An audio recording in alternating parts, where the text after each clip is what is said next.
One more step in the wrong direction, and the crossbows will release their arrows. If you open the wrong door, you'll end up in a river of mercury. It's almost impossible to get out of this place, but it is even more difficult to get here. No, this is not a location from an adventure movie, but a treasure hunter. This is a real giant tomb filled with traps and streams of toxic mercury. And it's not somewhere deep in the Amazon jungle or an unknown island. This tomb is located in central China, near the city of Xi'an. And you know what the coolest thing is? This tomb was built more than 2,000 years ago. And even now, in the 21st century, we still don't know how to get there. But let's start from the beginning. Many of you have probably heard of terracotta statues. Thousands of clay sculptures of people. Those statues were first found in 1974, when a group of peasants were digging decks near Xi'an. They found a detailed human-sized figure, and that was 1 out of 1,000. Each figure was made as realistic as possible. Each of them was unique and had its distinctive details. More than 50 years have passed, and scientists are still digging up these sculptures. The number has already exceeded 8,000. But what are they doing there? What is their purpose? Terracotta sculptures are kinda guarding the tomb of Emperor Qin Shi Huang. He was such an influential man in China that he wasn't just buried in a tomb. His servants created a giant coffin complex the size of a small town. So, if thousands of clay guards symbolically protect this place, it's difficult to imagine what's in the center of this ancient, gigantic tomb. But first, let's find out who Qin Shi Huang was, and then move on to the dangerous traps. He was the first son of the ruler of the kingdom of Qin. It was one of the 6 kingdoms that existed on the territory of modern China. In 2059 BCE, when Qin Shi Huang was born, those 6 kingdoms were independent and separated from one another. Moreover, there was a strong conflict between them that lasted for more than 200 years. But Qin Shi Huang turned out to be the man who managed to conquer and unite all these kingdoms. He became more than just a king. He became the first emperor of China. But how did he complete a seemingly impossible task? Natural disasters, clever strategy, tactics, and skills helped him to conquer the 6 kingdoms. Scientists are still arguing about some of the details of how this happened. All that can be said is that Qin Shi Huang was a very wise and intelligent emperor. So it's not surprising that his burial turned out to be so huge. He was buried in the largest and most luxurious funeral complex in the history of China. The area the size of a small city contains many underground caves filled with things an emperor could need in the afterlife. In ancient China, as well as in ancient Egypt, people believed that when an emperor went to the other world, he could take with him those things that were buried with him. Unfortunately, sometimes it could be people, but Qin Shi Huang acted wisely and correctly. He decided to bury clay statues. But the coolest thing is that the architects and builders of this complex made it impregnable. The whole area holds many secrets, historical artifacts, and priceless objects. There's a beautiful place with the emperor's body in the center of this tomb. Imagine how many treasures you can find there, and all of them were meant to remain untouched and unseen by other people. And we probably won't be able to get to them, at least in the near future. Ancient Chinese historian Sima Qian wrote something about the tomb about 100 years after the emperor's burial. He said that this place had dangerous traps inside the tomb that would destroy anyone who dared to enter the tomb. The engineers installed crossbows with loaded arrows and also poured a huge amount of mercury, simulating the movement of rivers. Of course, that was 2,000 years ago, and crossbows probably don't work anymore. But what about mercury? This toxic metal has no expiration date. It's shiny and moves quickly in liquid form. It looks beautiful, but don't touch it. Even a small drop of mercury can cause damage to your body. Inhalation of its vapors or ingestion causes damage to nerves, the liver, kidneys, and many other symptoms. And that's just one drop. Imagine how dangerous rivers of this substance can be. Who knows how much mercury was loaded there by the tomb builders? But even if you dodge all the traps and don't end up in the poisonous river, mercury would still be able to harm you. Its vapors can pass through the cracks in the walls. This means that the entire tomb is probably soaked in this substance. And by the way, this is not just a guess. Scientists have measured the mercury level at the excavation site and found that it's much higher than normal. But why mercury? In ancient China, mercury was considered the elixir of youth, the source of immortality. According to the records, Qin Shi Huang often took pills with this element. Perhaps this was the reason that his life ended at the age of 49. In any case, people can damage ancient structures and artifacts during excavations. For example, archaeologists caused great damage to Tutankhamun's tomb during its exploration. You dig around, but then suddenly the entrance collapses and you destroy vases, scrolls, interior decorations, and other stuff. But even if you do everything carefully, the writing and drawings on the walls can be destroyed by sunlight or oxygen. Places where there has been no fresh air and ultraviolet radiation for thousands of years have their own chemical composition that can be damaged by contact with the outside world. In the 1970s, when archaeologists were excavating terracotta sculptures, the paint pigment fell off the statues because of contact with the sun and air. Fortunately, the archaeologists quickly adapted and created a technology that allowed them to get the statues out without damaging the paint. It was a long and careful process, but it was worth it, and here's why.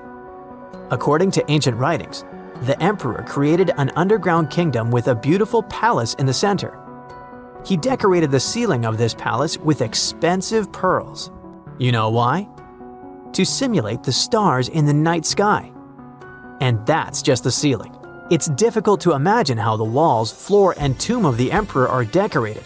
Besides, scientists expect to find many other statues that copy the emperor's servants. So, in simple terms, the tomb of Qin Shi Huang is a paradise for archaeologists and historians. But of course, it will take more than one generation before they extract all the treasures. Some experts predict that the excavation of the entire tomb could take centuries. But of course, new archaeological technologies can change everything. For example, non-invasive research methods mean you don't have to enter the tomb. You can see it through a special device. Another idea is the use of muons. Those are subatomic products that appear as a result of the collision of cosmic rays and atoms in the Earth's atmosphere. The point is that these muons can penetrate through solid objects, just like X-rays. Or how about nanotechnologies?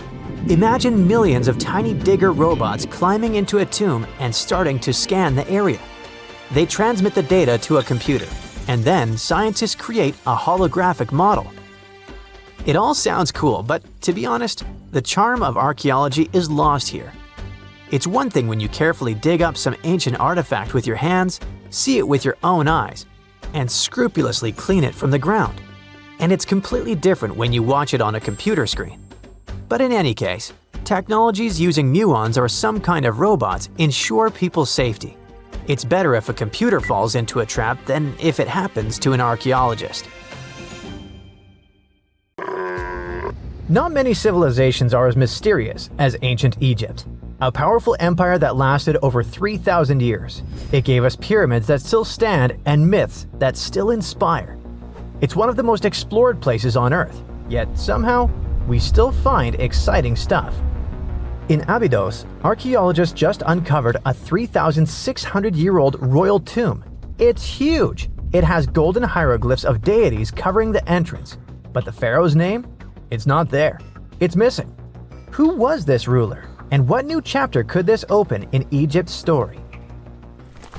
If there's one place in Egypt where the line between life and demise feels thinner, it's Abydos. To the ancient Egyptians, this was sacred ground. They believed it was the burial place of Osiris, the god who literally passed away, had his remains separated, and came back to life to rule the underworld. Because of that, Abydos became Egypt's spiritual gathering place. Pharaohs built amazing temples here, like the Temple of Seti, famous for its King's List, a wall that has the names of 76 pharaohs carved in it. Pilgrims came from across Egypt, leaving offerings and participating in Osiris festivals, where his demise and rebirth were ritually reenacted. It wasn't just symbolic worship, it was Egypt's version of Comic-Con. But instead of cosplaying superheroes, people reenacted gods coming back to life. Obviously, pharaohs competed to be buried as close to Osiris as possible. Abydos became part cemetery, part holy city, part afterlife insurance policy. Fast forward thousands of years, and we still uncover remarkable stuff around Abydos. That's the case with the recently discovered tomb. In early 2025, a joint team of researchers from the US and Egypt decided to dig beneath a rocky rise ominously called Anubis Mountain. You remember Anubis, the jackal-headed deity who guarded cemeteries. The uncovered royal burial was hidden 23 feet below the surface. Sadly, even though it eluded archaeologists for so long, robbers had already taken away with treasures ages ago. They could definitely tell this was a tomb of someone super important. Similar to how you can walk around a mansion with no furniture but still deduce that someone rich must have lived there. The chamber had mud brick vaults rising over 16 feet. That's taller than a female giraffe standing upright. For something built 36 centuries ago, it still felt enormous. However, when you remember that Egyptians were masters of architecture, nothing seems surprising. So no treasures, no golden mask, and sadly, no name. The cartouche that should have spelled the king's identity was unreadable. Egyptian tombs usually bragged about who was inside. In ancient Egypt, a cartouche was basically a big oval name tag for kings wrapped in hieroglyphs. Think of them as VIP passes that worked in both this life and the next. Without it, your soul couldn't check into the afterlife hotel. That's because to the Egyptians, your name, your ren, wasn't just so your teacher could distinguish you from kids with the same haircut. It was a core part of who you were. As long as your ren survived, so did you. To have your name forgotten was considered a fate worse than passing away. A soul cannot journey without a name. That's why you'd see cartouches all over the place, on temples, obelisks, jewelry, statues, and tomb walls. It wasn't there just for the marketing. It kept the pharaoh's presence front and center everywhere you looked. Imagine building a massive tomb only for 3,600 years later to walk in and go, who is this guy again? Not cool at all. That's why it's fair to imagine our nameless pharaoh haunting the robbers for all eternity. So yeah, cartouche was considered very significant. One of the most famous and mind-blowing examples comes from the tomb of Thutmose III. His burial chamber and sarcophagus were literally shaped like a cartouche. In other words, the entire room was a living architectural symbol of his name. Thankfully, in the recently discovered tomb, not everything was erased. Painted in golden hues at the entrance were two familiar guardians, deities Isis and Nephthys. Isis was the magician who stitched Osiris back together and breathed life into him. Nephthys, her sister, was the eternal mourner and protector of the mummy. Together, they promised that whoever rested here would not face the afterlife alone, and it's one additional proof of the importance of the mysterious pharaoh. So, who could this be? To answer that, we need to go down history lane. This tomb dates back to Egypt's messy chapter called the Second Intermediate Period. Instead of one ruler in charge, the country had many rival kingdoms, each with its own little power base, like a real-life Egyptian version of Game of Thrones. And right in the middle of that chaos was Abydos. For a while, it was home to its own line of kings, the so-called Abydos dynasty. Those weren't the pyramid builders everyone knows, and that's why they're so mysterious. They left behind almost nothing.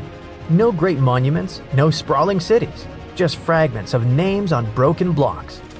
For centuries, many scholars even doubted they existed at all. That sorta changed in 2014, when archaeologists uncovered the tomb of Senebkay, one of those shadowy kings.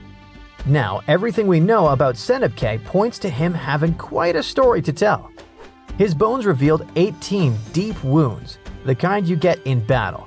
He had blows to his skull, back, and hands, and likely lost his life fighting, making him one of the few pharaohs we know who sadly fell in combat. His tomb was modest, with reused artifacts from earlier kings, but it delivered one priceless thing: proof. Until Senebkay, the Abydos dynasty was just a theory. With him, it became real. And that's why the new discovery could be a big deal. The newly uncovered royal tomb at Abydos shares the same layout and style as Senebkay's. It has limestone chambers, mud brick vaults, and protective deities, although it's much bigger. Which again raises the possibility that we're looking at an even earlier, more powerful ruler of Abydos. Whoever he was, he wanted to be remembered alongside the greats. Which is ironic, because it seems that history tried erasing him. Perhaps additional findings alongside his tomb could tell us more. Yes, there's more, and it's actually pretty cool. Not far from Abydos, in the village of Banawit, archaeologists uncovered a Roman-era pottery workshop. Yeah, you heard that right, a pottery factory close to a pharaoh's burial ground. The site had huge clay kilns, storage rooms, and even broken shards called ostraca. They were basically ancient sticky notes. Except instead of shopping lists, those had receipts scratched onto them in Greek and Demotic Egyptian. Little records of everyday transactions, the kind of thing you'd never expect to find near a lost dynasty king. Honestly, the potters missed a chance. Forget boring receipts, they should have been selling Osiris's mugs and Anubis figurines to pilgrims and tourists. But that's not all. It seems that centuries later, during the medieval period, the same ground became a cemetery. Archaeologists found mud brick graves with skeletal remains. This could mean that Abydos kept its aura of significance for hundreds of years after the age of pharaohs. So why this hill again and again? Is this place really a getaway to the afterlife? It is, after all, the very place where Osiris is said to rest. That belief lingered like a shadow for thousands of years, strong enough to pull in pharaohs and later medieval families. Different rituals, same sacred ground. Although, to be fair, the Romans weren't here for Osiris. They came to make pots. The story of Abydos is not over. The excavations will continue, and who knows what else could be discovered in the future. Today, archaeologists are armed with tools that are basically X-ray glasses for the desert. Every scan could reveal a hidden chamber, or if we're lucky, finally give our nameless pharaoh his wren back to him. In fact, I became strangely invested in finding out who he was. So let's hope for some news soon. It's only a matter of time. Do you have your own theories? Let me know. Archaeologists recently found something fascinating from a forgotten Maya kingdom, a tomb hidden in a collapsing pyramid.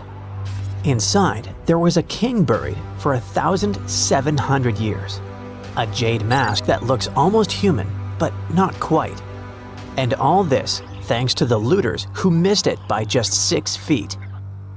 They stumbled upon it in 2022 in the dense jungles near the border of Guatemala, Mexico, and Belize. In Mayan times, this little place used to be called Xochitlam. It's a lost city, half swallowed by jungle. This place meant pretty much nothing compared to other big Mayan cities, like Tikal or Teotihuacan, or so we thought. The team found a tomb of a Mayan ruler. The artifacts, the names of kings, all this revealed that Xochitlam wasn't just some tiny village. It was a pretty important place for that culture. And what they found inside that tomb may rival the treasures of any Maya metropolis.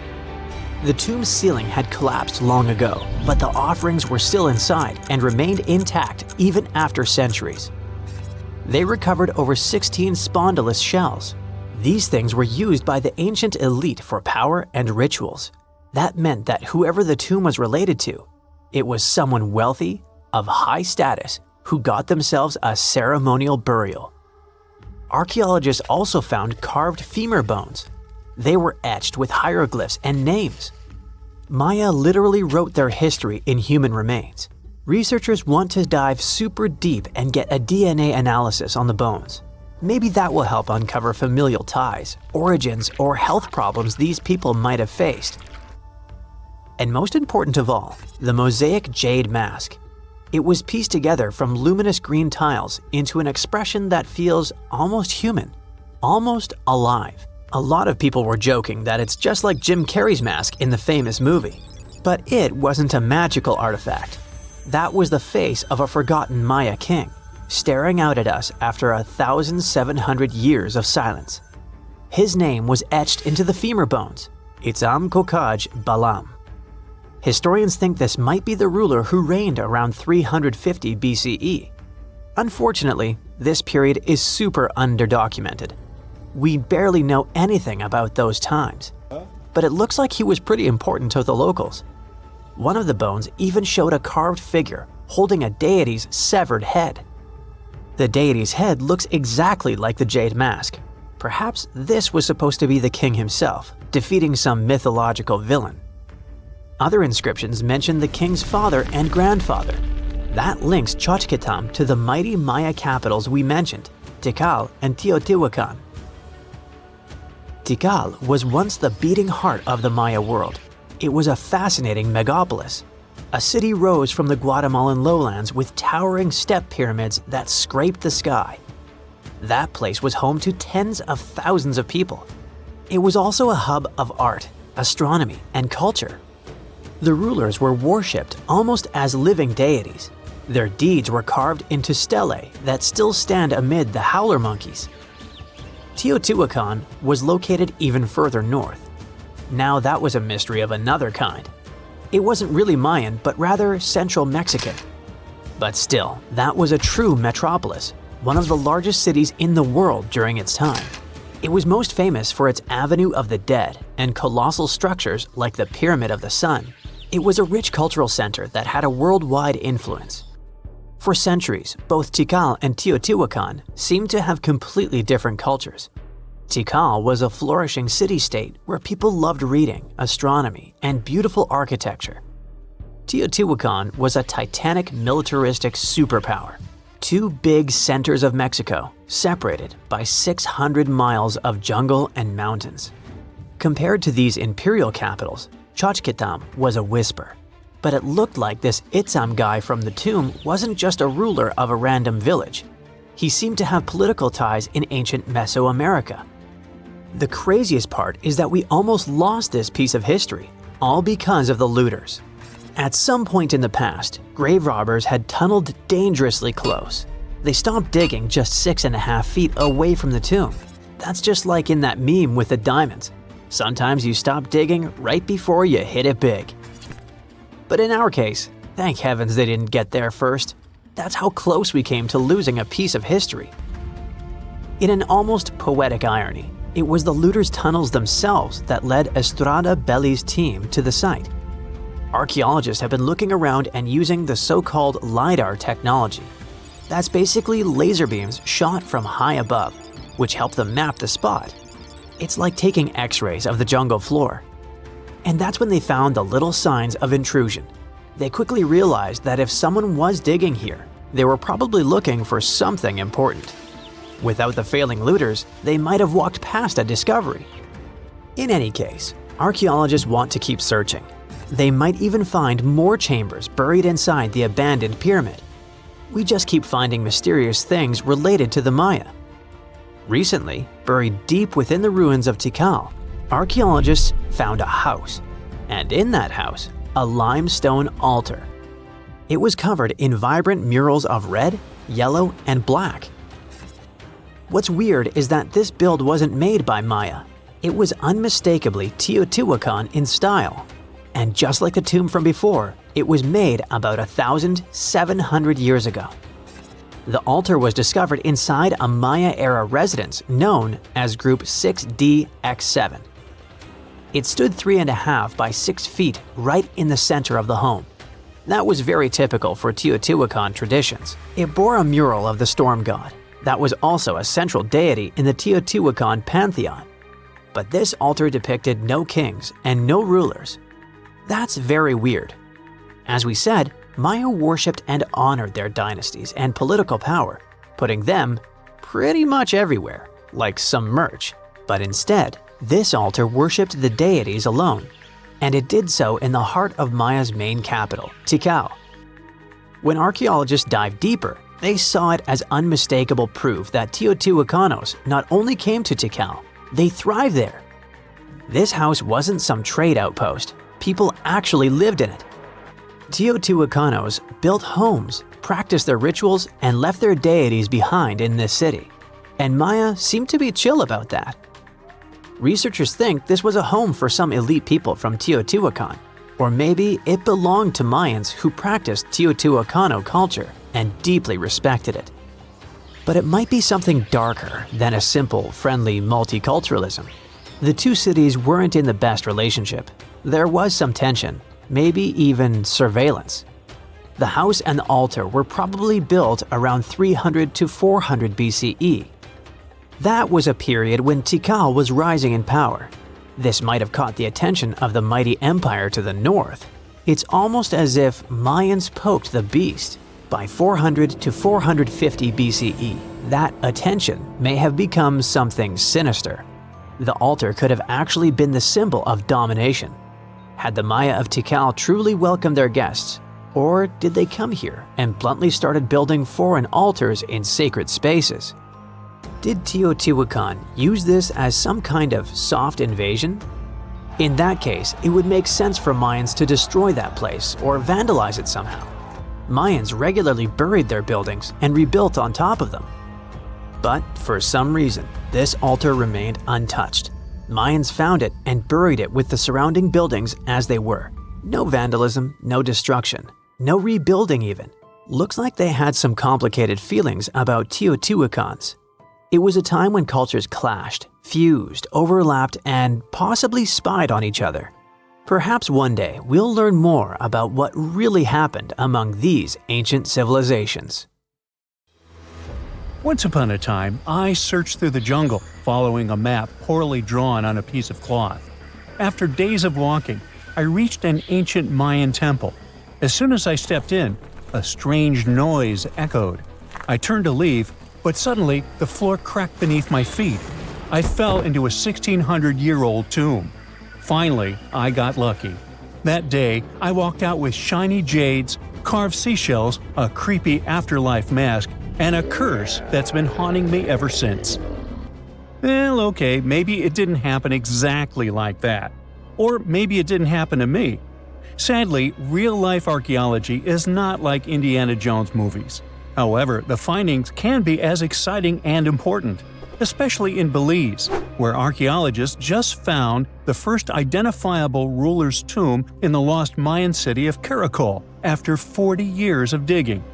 A team of archaeologists finally unsealed a hidden chamber, buried deep beneath a structure they'd already studied. And inside that tomb, which is indeed around 1,600 years old, was Tikal, the first known king of Caracol. His name is commonly interpreted as Tree Branch Rain Deity, which is poetic and incredibly awesome. King Shak was believed to be a Mayan deity in control of rain, thunder, and lightning. According to folklore, he used axes to strike rain-bearing snakes in the sky to make the rain fall. The buried king is considered to be the dynasty founder. The royal dynasty he founded lasted more than 460 years. And judging by what was buried with him, we can assume that King Shak was greatly celebrated. His tomb had jade beads, carved bones, seashell jewelry, and ritual pottery vessels. One of those vessels shows Ekchua, the Maya deity of trade, receiving offerings. Others showed bound prisoners. Archaeologists could tell they had found some high royalty when they noticed a considerable presence of red cinnabar in the tomb, a rare and expensive material from the Mayan world. Then there's a jade mosaic mask, pieced together like a puzzle to cover the king's face in brilliant green. Jade wasn't used just because it was shiny. It was sacred and symbolically associated with life and demise. Polished jade glistens like it's been dipped in water, cool at first, but quickly warming in your hand.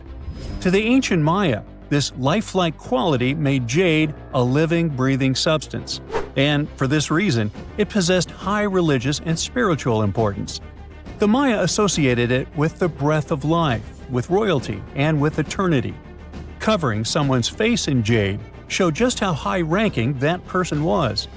King Shak's mask has yet to be examined properly, but another famous mask of King Tikal was made of over 346 green jade stone fragments. That's a lot of painstaking work. But maybe the most symbolically fascinating thing about this king was that he was old. Not just lived a good life old, toothless old. To us, that means he didn't clean his teeth properly, because no, you don't usually lose teeth just from getting old, as long as you maintain good oral hygiene and dental care. On the other hand, according to Maya legends, toothless elders were believed to have spiritual powers. Rulers and shamans mediated between realms, and aged or underworld deities were often shown as toothless in art. Now, speaking of realms, Mayan cosmology divided the universe into 3 layers. The upper world was where the deities lived. The middle world was where humans lived. It was carried on the back of a giant turtle or caiman, and surrounded by a primordial sea. Beneath it was the underworld, known as Xibalba, a dark and complex realm of spirits and ancestors. And certain people, especially rulers, shamans, and elders, were believed to move between these worlds. This king was a ruler, had a deity-like name, and was a toothless elder. Boy, his power level must have been off the charts. But that's not all. Here's the eerie part. The tomb was buried beneath another tomb, which was discovered all the way back in 1993. Archaeologists were investigating a different burial when they realized there was another chamber hidden beneath it, an interesting hiding place. Remarkably, it worked. For more than 1,600 years, no one found him. This makes Tikal Shak's tomb the first ever discovered at Karakol that can be definitely linked to a known ruler, thanks to hieroglyphs, burial context, and artifacts. Now, if you're not a geography or history buff, you've probably never heard of Karakol. Today, it's a remote ruin deep in the jungles of western Belize. But around 16 centuries ago, Karakol was one of the largest and most powerful cities in the entire Maya world. At its peak, it covered over 77 square miles, which, for reference, is larger than modern-day Belize City. Its population was around 100,000 people. That's more than most cities in Europe had at that time. And it wasn't just big, it was advanced. Karakol had pyramids, ball courts, palaces, reservoirs, and a very complex road system. Stuff like limestone superhighways stretching miles through the jungle. Past excavations also turned up arrowheads, drills, spindle whorls, figurines, and everyday tools. King Shak's tomb was one of the 3 major tombs found in the northeast Acropolis. That's near Kana, the central archaeological complex at Karakol, and one of the tallest human-made buildings in all of Belize, even today. It reaches an imposing 141 feet high and contains multiple levels of elite residences and temples. But even with that size, finding tombs isn't easy at all. Most have already been looted. We don't know what else can be hidden there, and in some places, it's too risky to dig up without causing damage. That's why it took researchers decades to finally find something untouched. However, they were able to report over 850 burials and 175 tombs at Karakol over their 4-decade-long project. One of the earliest tombs, dating to around 350 CE, was a cremation burial containing ritual artifacts such as obsidian blades, atlatl spear points, and ceramic styles associated with central Mexico. So, if you're an archaeologist, this city seems to be an old historical gold mine. And old historical gold mines often come with warnings. For one thing, it's keep out, the ceiling might fall on you. Besides, even though scientists are excited about this discovery, if the king can really walk between realms, he's probably annoyed by all this. So what happens now that the king's eternal rest has been disturbed? Well, by opening and stepping into the tomb of Tikal Shak, archaeologists basically stepped into a sealed sacred place. Maya tombs weren't just holes in the ground with a fancy coffin. They were sealed like cosmic vaults, locked up with stone, soil, and sometimes elaborate closing rituals. The goal was to mark the end of their use and protect what was inside. Archaeology at Karakol and other Maya cities shows this in action: thick sealing layers, termination offerings, and carefully placed debris, all saying, "This place is done, keep out." Today's archaeologists still treat them that way, working under Belizean laws and cultural protocols, making sure they explore with respect for what these spaces meant to the people who built them. However, it's eerie to think about mythology and whether King Shak is going to haunt the archaeologists. I guess we'll see. They shouldn't be afraid because he's old and has no teeth. Maybe he will annoy them with rain. He's named after a rain deity, after all, and we still don't know about his true power level. The Mayans were a fascinating civilization, and their structures are still among the most mysterious ones you can find. Despite being isolated from the known world, they also built pyramids without cranes, mapped stars without telescopes, and knew how to bury a king. Karakol is full of secrets. A hidden tomb under another tomb, a toothless king with a scary-looking mask and a deity's name. Almost unbelievable. And amazingly, there is still stuff being found. So maybe it's not too late for me after all. But first, let's see the aftermath of this curse, huh? Archaeologists in Panama kept finding chiefs covered in gold under a plain sunburned field. Weird enough, then they found chief regalia so small it could only belong to a child. That discovery shifted the interpretation of the site. El Caño was no longer just a rich ceremonial site, it looked more like a place where power could pass from one generation to the next. And now, a newly opened chamber there has expanded that picture. El Caño stands apart from the usual ancient gold story. The newest chamber, dated to around AD 800 to 1000, didn't just produce shiny artifacts. It added another piece to a much larger pattern. Archaeologists found pottery, gold ornaments, and a central high-status person marked out by where the gold was placed. This was not random wealth in the dirt. It was a public statement about rank. The objects themselves are vivid. 2 bracelets, 2 earrings, pectoral ornaments decorated with bats and crocodiles. Those are not the kind of items someone tosses in casually. They were chosen to say something. In a world with no billboards, no spotlights, and no giant stone inscriptions, gold did the talking. It told everyone exactly who mattered most in that chamber. The location makes this even more striking. Not Egypt, not Peru, not some famous archaeological landscape packed with giant ruins, central Panama. Historically, this region was often treated as the place between the main acts of the ancient Americas, wedged between the Maya to the north and the great Andean cultures to the south. El Caño repeatedly challenges that older view. That old assumption existed for a reason. This part of Panama does not hit you like a stone-built empire. There's no skyline of huge temples, no carved dynastic walls, no dramatic ruins screaming a powerful society was here. In tropical Central America, a lot of everyday life was built in materials that don't age gracefully. Wood, thatch, fibers, skin, feathers. Most of it simply doesn't stick around for 1,000 years. So when gold survives, it becomes one of the loudest voices left. And El Caño did not give up that voice quickly. Julia Mayo's team began geophysical surveys there in 2005. By 2010, they had dug a pit about 16 feet deep and uncovered a chief covered in gold.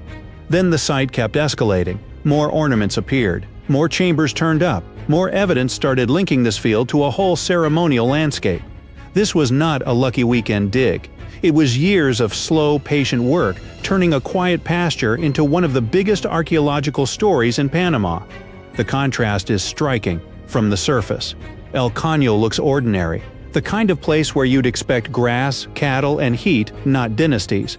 But under that ordinary ground, archaeologists found symbols of authority designed to be seen from a distance. Polished gold would have caught the harsh sunlight. Chest ornaments likely flashed when a leader moved.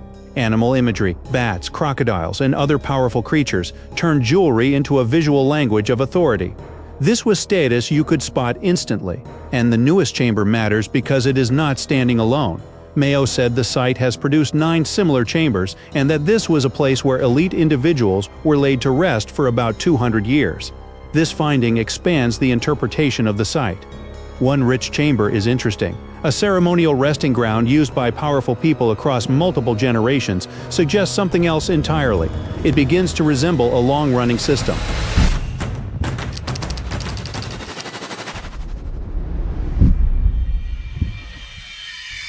You can see that system even more clearly in another major El Caño find from 2024.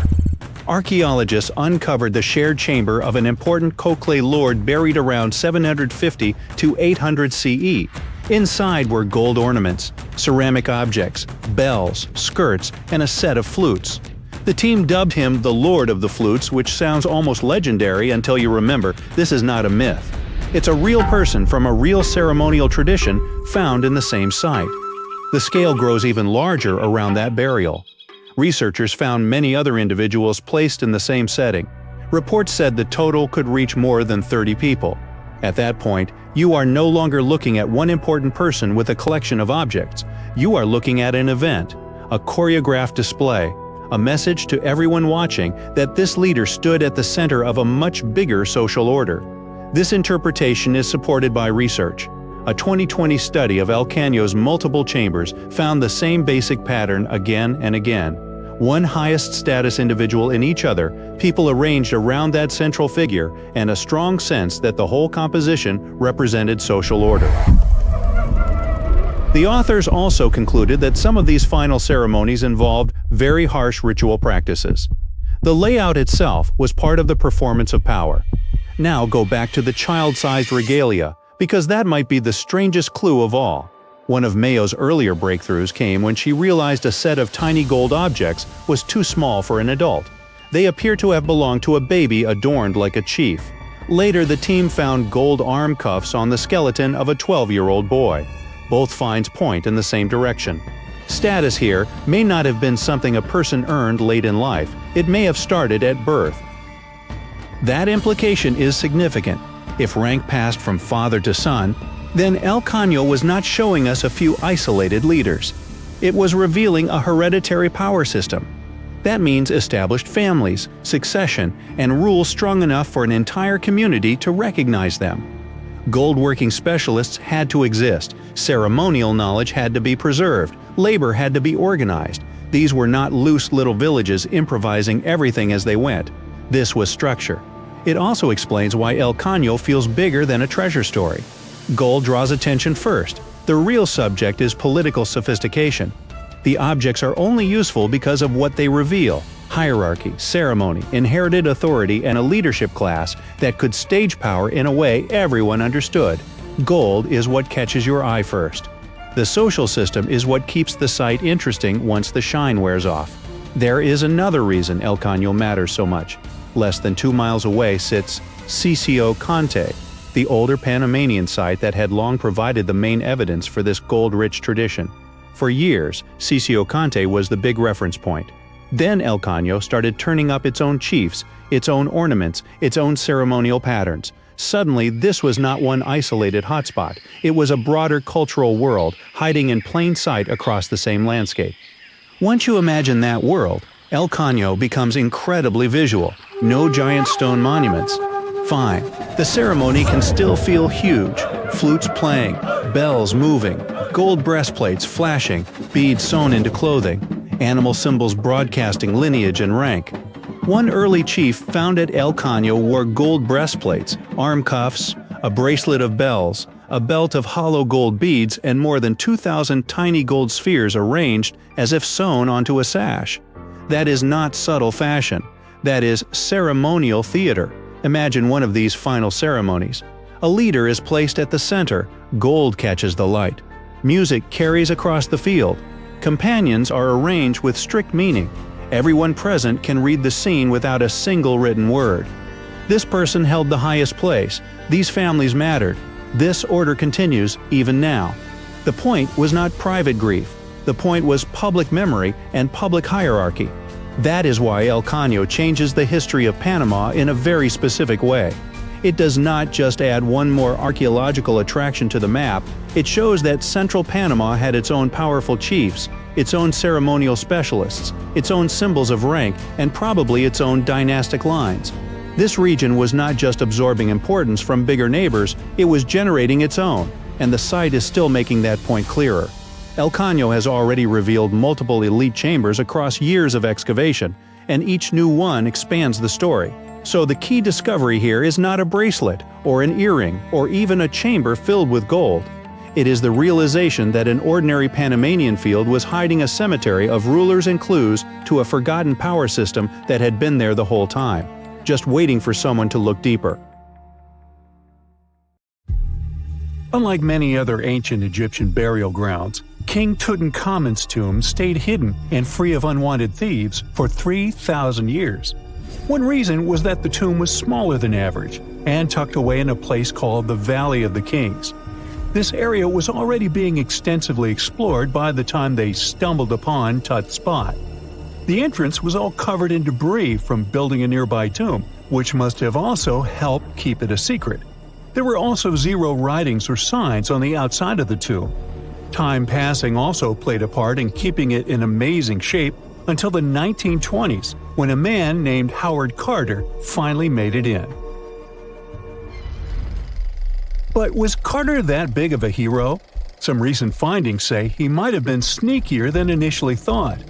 People used to think Carter wasn't just a glorified treasure hunter, he was a true archaeologist. Before Tut, he had been on a relentless quest for Egyptian artifacts. He discovered his interest in these unusual objects when he was a child, and soon started drawing the sculptures and inscriptions that were found in ancient tombs. After stumbling upon the remains of King Tut, Carter spent a decade recording and processing all sorts of objects, like golden thrones, chariots, and statues from Tut's tomb, shipping them down the Nile to Egypt's museum in Cairo. Well, at least that was the official story. More recent discoveries claim that not all of the objects made it to Egyptian officials. A secret letter seems to uncover Carter's little 10 for them, 1 for me policy. The letter in question was sent to Sir Alan Gardiner, a philologist and friend of Carter's, dated from 1922. In these writings, Carter mentioned having found the tomb and was asking his buddy for some advice. In another letter from 1934, Gardiner seems to be thanking Carter for an amulet, which was sent to him as a thank you gift. Carter was adamant that it didn't come from Tut's tomb, but evidently it did. Even the British director of the Egyptian Museum was onto Carter's sneaky endeavors, but couldn't prove it. He compared Gardiner's amulet to others from Tut's tomb, and lo and behold, they were a perfect match. Gardiner was so disappointed to have been put in such a sticky situation that he vented to Carter in another letter. Deciding to be a good friend, Gardiner didn't throw the famous archaeologist under the bus. Instead, he advised Carter to take those stolen goods back to Cairo, just like he'd advise you to like this video and subscribe to the Brightside channel for more amazing videos on the most unique topics in history. It's not the only shady piece of information on Carter's post-discovery behavior. In 1947, a man named Alfred Lucas, who used to work with a controversial archaeologist, gave some information in an obscure journal in Cairo. He claimed that Carter sneakily cracked open the burial chamber door himself. Then he sealed it back up like nothing had happened before the official uncovering. Now, why would he do that? Well, the same theory suggests that Carter and his crew might have entered the tomb early so they could get their hands on some ancient goodies. Obviously, these people couldn't risk having such objects sold while they were still alive, but made sure they were auctioned off after they passed. Carter, though, never confessed to anything. He made no official denial either, but the Egyptian government couldn't risk any more mysterious disappearances, so they prohibited him from entering the tomb for a while. Some have connected this apparent stealing to the curse of King Tut. If you've never heard of it, know that it became quite the scary tale soon after King Tutankhamun's resting place was uncovered. It claimed that anyone messing with the tomb of the boy pharaoh would face some serious bad luck. It's not all dramatic like a mummy going on an aggressive spree, but word got out that the people involved in disturbing King Tut's lair met some mysterious, untimely ends. The main untimely passing related to this supposed curse is that of George Herbert, the 5th Earl of Carnarvon. He was this British aristocrat who helped fund the search for the tomb. He passed away just a year after the tomb was opened. Now, people love to call it mysterious, but it turns out that Herbert was already in pretty bad shape health-wise when he got to Cairo, and he ended up getting taken down by a regular disease. Now, let's talk numbers. There were a lot of people linked to this tomb opening: security guards, archaeologists, and supporting staff. And sure, a few of them did pass not long after the tomb started receiving visitors. As much as we'd like this curse to be true for the sake of, good storytelling, statistically, if you have a bunch of people connected to opening a tomb, you'd expect some passings just by random chance. The average lifespan for those supposedly targeted by the ancient curse was more than 20 years after the spell was supposed to kick in. Herbert's daughter even lived until the 1980s, that's half a century later. And Howard Carter himself lived until 1935, a solid 16 years after the big reveal. Some have suggested that the whole curse was nothing more than a careful PR strategy. You see, when Tut's tomb was found, Howard Carter wanted to make a priority out of keeping nosy reporters away. So he might have come up with a curse hanging over anyone entering the boy king's resting place. But what was stolen from King Tut's tomb anyway? Well, some jewelry to begin with. It might have been snatched by Howard Carter himself, according to a French specialist. He did some intensive research by looking at old pictures taken from inside the tomb back in the 1920s. He compared those images to various objects from museums and auction houses. He soon started to piece together the whereabouts of some of Tut's jewelry. First up, there's this collar that used to be on Tut's chest. It was all broken into pieces, and some parts went via Carter to the Nelson Atkins Museum in Missouri. Meanwhile, other bits ended up on a necklace owned by some unnamed people who tried to sell it in 2015 but failed. Even the Nelson Atkins Museum agrees, as they've confirmed the information on their website. Then there's a headdress piece. Some beads from it that once belonged to Tut apparently got stolen by Carter too. They were also strung into a necklace and are now being held at the St. Louis Art Museum. Another fancy collar made out of glazed ceramic magic spent some time at the Met, far away in New York. Thankfully, it was sent back to Egypt a bit over a decade ago. This seems to have been, as you'd expect by now, also stolen by Carter. Missing artifacts aside, King Tut still gave a ton of amazing objects that helped us learn more about this incredible ancient culture. Starting with the famous burial mask. It's this massive 21-inch gold art piece with semi-precious stones and glass paste. It weighs 22 pounds and showcases the boy pharaoh with a long beard and a headdress with a cobra and vulture. On the back, there's this spell from an important ancient Egyptian spiritual book that's supposed to make sure it works just as well in the afterlife. Tut was also apparently a board game enthusiast. They found 4 board games in his tomb, some made of ivory. Archaeologists also found a pair of gold sandals, though you'd imagine they were more for show than for comfort. In fact, the pharaoh probably never wore them in his lifetime. Now, speaking of fashion items, it turns out Tut was quite the fancy ruler. They even found a mannequin in his tomb that was used to pick out, adjust, and store his outfits and jewelry. The boy king seemed to have also enjoyed some music, based on the 2 trumpets historians found in his tomb. Though they were played back in 1935 in a BBC broadcast, the instruments are today considered too fragile to be maneuvered. It's nighttime, and you're about to walk inside Pharaoh Tutankhamun's final resting place. You know, King Tut. You don't have a torch, but at least you came with a flashlight. You walk down several flights of stairs and observe how the walls are carved in hieroglyphics and what looks like a spell. Those who take anything from this place will be doomed for life, the spell says. Even if you don't really believe it, this scares you a little bit.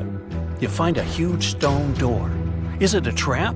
You manage to open it, but oh no, it's only an empty chamber. You check your map. It seems like you're heading in the right direction. After what feels like hours, you realize you must be trapped inside a labyrinth. You try to retrace your steps, but you can't find the door where you came in from anymore. That's it, you think to yourself. You've fallen for the pharaoh's trap. What's worse, you didn't bring a lunch. Okay, so we've all seen Hollywood movies where the main character is exploring ancient ruins and faces some seriously dangerous traps, right? We've been told Egyptian royalty protected their final resting places with venomous scorpions and snakes, sliding doors that will trap you for life, and giant rolling boulders that will crush anyone on their paths. The thing is, were these traps truly real? Well, I regret to be the one to break it to you, but this is all fiction. These elaborate traps were too technologically advanced for ancient civilizations to pull off.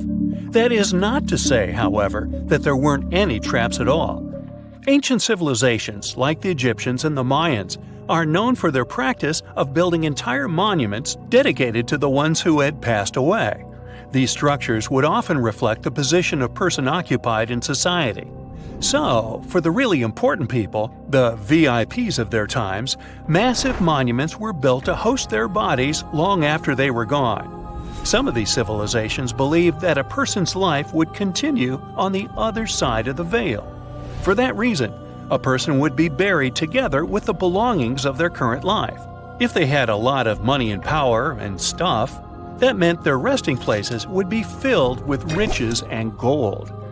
Now imagine if you lived in ancient Egypt and you knew exactly where all the pharaohs' tombs were located and had heard rumors of the amount of wealth kept in these places. Maybe you would be tempted to go check it out, right? We're talking about large rooms filled from floor to ceiling with golden artifacts, jewels, and even money. I mean, it does sound tempting. And since there weren't any security guards protecting the entrance of these places, Egyptians needed to get creative as to how they would protect these riches. These old civilizations found some traps to be useful. A recurring one was building empty rooms inside the monument to confuse a burglar. Now, let's take a look at Amenhotep III's final resting place as an example. It was built in the city of Luxor, in a spot also known as the Western Valley of the Kings. Two French engineers originally discovered the monument between 1905 and 1914 CE. The structure is huge and has more than 10 chambers, connected by long corridors and steep stairways. The King's Chamber is the most hidden one, and for an outsider to try and find it, they will probably enter a lot of empty rooms beforehand. Other pharaohs tried to protect their riches by commissioning monuments with false doors concealing pits that were up to 20 feet deep. This way, an unwarned and unwanted visitor would be surprised by the deep hole on their way to the king's resting chamber. Alongside false doors, pharaohs made sure to build labyrinth-style corridors and false walls. This way, robbers could take hours or days before they found the king's real chamber. As to pits with poisonous snakes on them, if there were any reptiles inside these monuments, they probably got inside on their own and would most likely not stay there for long. There is no way snakes would survive years and years without food inside these pits. So yes, another Hollywood-induced belief right there. If these traps seem boring to you, archaeologists did find an interesting deterrent in the final resting place of the Red Queen of Palenque in Mexico. Palenque was one of the most powerful Mayan cities in pre-Columbian Mexico, and the Red Queen was believed to be the grandmother of the last Mayan king, undoubtedly a person of immense importance to the empire. In her honor, a huge monument was built to keep her body after her passing. The discovery of the tomb itself was already thrilling. Archaeologists found an ancient monument when digging at the site back in 1994. The first thing they found was a room with a hidden door. Once they opened the door, they discovered a long corridor. Finally, at the end of this corridor was the Queen's chamber. The team of archaeologists was beyond excited to unearth this chamber with the mummy of the Queen herself still inside it. They found her to be accompanied by her pearls, jade shells, and expensive rocks. But as the team explored the remains, they saw something rather strange. The room was filled with a red-colored powder. Researchers knew that the color red was important to the Mayan people, and that much of their clothing and buildings were decorated with this color. But they didn't understand why the queen was buried with this unknown red substance. After they took a sample back with them for further analysis, they discovered that the red powder was cinnabar, a very dangerous mineral. This powder, when inhaled, can cause, shall we say, severe health damage to a person. The team concluded that this could only be a trap for anyone trying to steal her riches. Okay, so dangerous powders might have worked as the most intense traps we've seen until now. But perhaps the cheapest way to keep out unwanted visitors was to advertise spells written out all over the monument. We'd probably laugh at these today, but back in the day, they were more or less effective. Spells usually said that the person who took anything from that place would meet a tragic fate. Some spells said that robbers would lose their houses in big fires or terrible floods. Other spells said burglars would have incurable and undiagnosed health issues, but they weren't really enough to stop people from taking any gold. There are some stories surrounding how these spells might have been real. One of them is from the famous British Egyptologist Howard Carter, the one responsible for unearthing Pharaoh Tutankhamen's resting place in the 1920s. After months of unsuccessful digging, Carter discovered the tomb's existence by chance. He found the entrance to a stairway right beneath the soil where he had been searching all those months. With the help of a team, he cleared the piles of sand blocking the stairs and discovered a doorway. The door had several royal symbols carved into it, and Carter knew this could only mean a very important person had been buried there. And he was right. With a chisel, he made a hole in the top left-hand corner of the doorway and lit his vision with the help of a candle. He couldn't believe what he was seeing, the reflection of several golden and jeweled items crowding the chamber before him. Lost for 3,000 years, Carter had just discovered the final resting place of King Tut. But the story didn't finish here. This discovery was accompanied by a series of unfortunate events that led people to believe it had something to do with the pharaoh's spell. Carter himself mysteriously passed away just a few years later, and some of his assistants lost their houses in floods, just like one of the spells threatened. Some say it's just coincidental, as there's no real proof of these things being connected. Well, what do you think? Was this an effective trap after all? Let's face it, most ancient tombs have been looted at least once. No matter how scary the rumors could have been, most mummies were open too. But one. This is the Bashiri mummy, and it puzzles everyone so much that nobody dares to see what's inside. Meet Howard, but you must know him already if you're into Egyptian history. He's primarily famous for discovering King Tut's tomb back in 1922. But few people know that before this revolutionary discovery, he had probably found another mummy. It happened in 1919, and it goes by several names, either the Bashiri mummy or the Mummy of Pacheri, or the Untouchable one. Some reports say that Howard stumbled upon the Bashiri mummy in Luxor's Valley of the Kings, just where he would later find Tut's tomb. Despite this find, not much is known about this particular mummy. The reason why it's still unharmed in any way is not because of some superstitions, but because nobody is sure that they can undo what they do if something goes wrong. The mummy is so intricately wrapped that researchers never unfurled it for fear of irreversible damage. The golden rule of anyone who works with antiquities: if you're not sure you can't make it better or preserve it unchanged, do not touch it. History knows many examples of ancient relics ruined beyond repair, say Ecce Homo, or smiling statue restoration. The delicate fabric that covers the mummy's face has this cool design that kind of looks like a pyramid. The researchers are not 100% sure, but this might be the only one of its kind with that embalming style. But without knowing the ancient technique, it's next to impossible not to ruin the mummy while unwrapping and wrapping it back. Back in the day, people, both experts and looters, would unwrap mummies for all sorts of reasons, mostly to study them. Luckily, these days, we have advanced tech that lets us check out what's inside a sarcophagus without having to unwrap anything. After taking a closer look at the Bashiri mummy, researchers figured out that it belonged to a man who was around 5.5 feet tall and lived during the Ptolemaic era, which makes this mummy roughly 2,300 years old.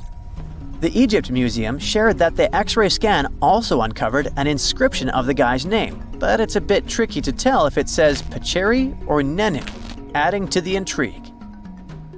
The museum also pointed out that the fancy casing the mummy is in features all sorts of decorated scenes. You can see the mummy lying on a bed, flanked by deities Isis and Nephthys, along with the 4 sons of Horus. Plus, there are 2 images of the funerary god Anubis at the feet of the casing. By the way, Bashiri mummy is not the only one that has remained untouched.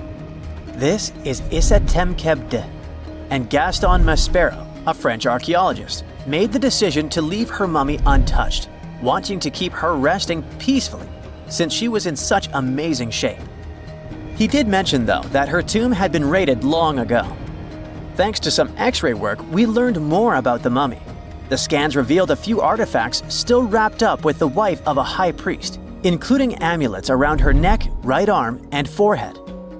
The X-rays also showed she had some dental issues and arthritis in her knees. While she passed away as an older woman, it's tough to pinpoint her exact age. However, various sources from her son's reign indicate that she was held in high regard in the kingdom. Isitemkebd served as the sister wife of Penejam II. You got me right, they were related by blood and were siblings, but back then it was pretty common to get married this way to preserve the purity of the bloodline.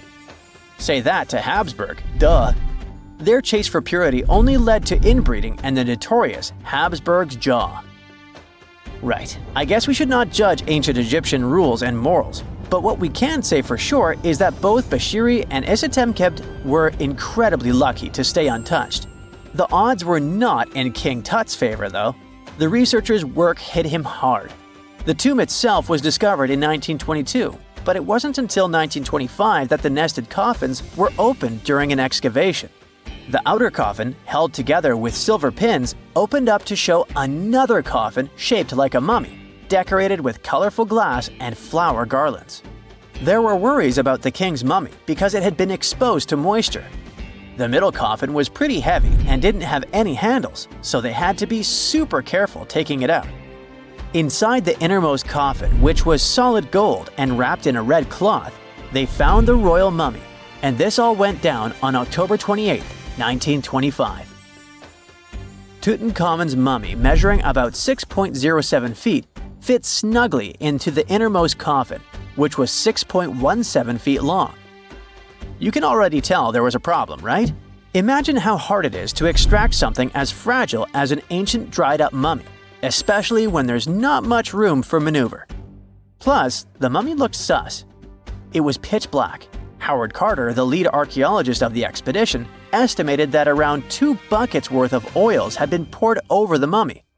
But care had been taken to avoid the mask and feet. It was made to preserve him better.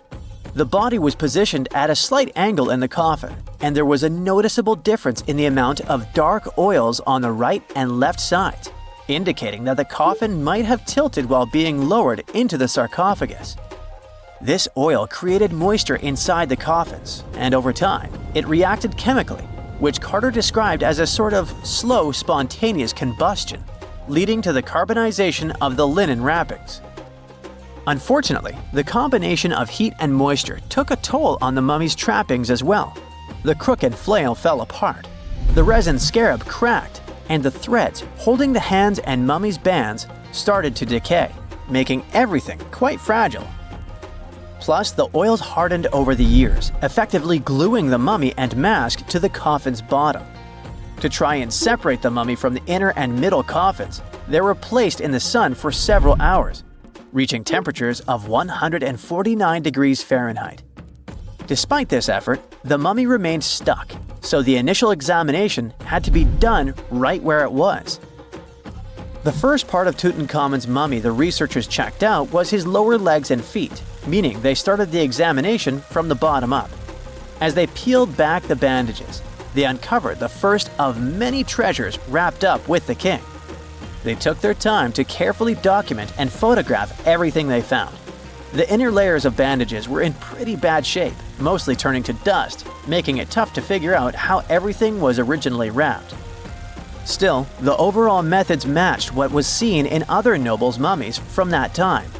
Lots of folded linen pads were used to shape the torso and thighs. The outer and inner bandages were made from fine linen, while the middle layers were coarser. They had some intricate bandaging around the shoulders and chest with a similar style around the groin. Each limb, along with fingers and toes, which were fitted with gold caps, was wrapped separately.